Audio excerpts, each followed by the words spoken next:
So you have an exam coming up and there is a lot of material that you have to study. It's absolutely crucial that you learn all this information to do well on this test. But wait, learning alone is not good enough if you cannot remember what you've learned after learning it. Now, memory can be viewed as a process wherein we take in information of interest and then subject it to encoding, storing, and retrieving it as and when we require it. Notice that we do three things with the information we take in the process of memory. The first thing we do with this information is we encode it. The second thing we do is we store it. And the final thing we do is retrieve it. These three aspects constitute of the stages that allow for memory formation.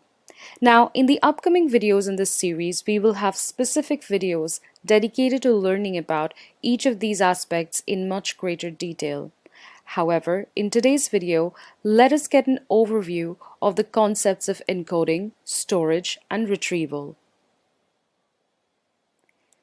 Encoding is a process which essentially refers to a state wherein we actively engage in collecting the relevant pieces of information and mindfully encoding or inputting them to our conscious attention.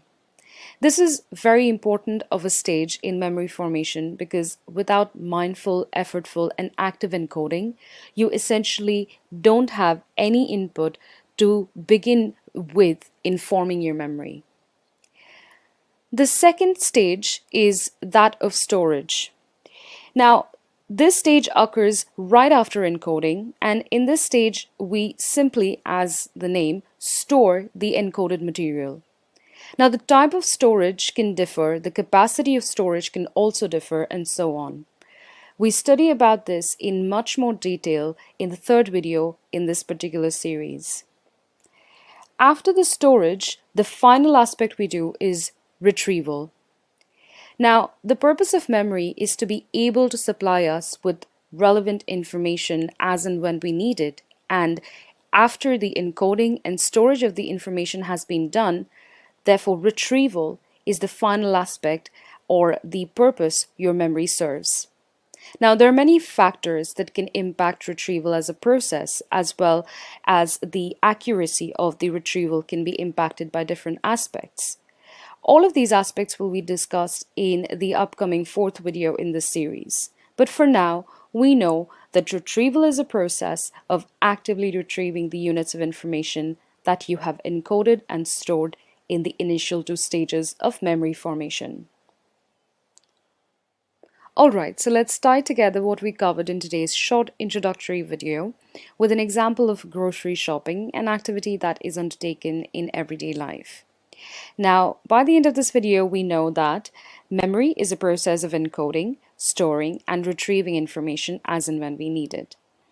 In a situation of grocery shopping, you will need to encode the information about what are the things that you need to buy. So you will draw a list in which you write the items such as vegetables or dairy products that you require to buy.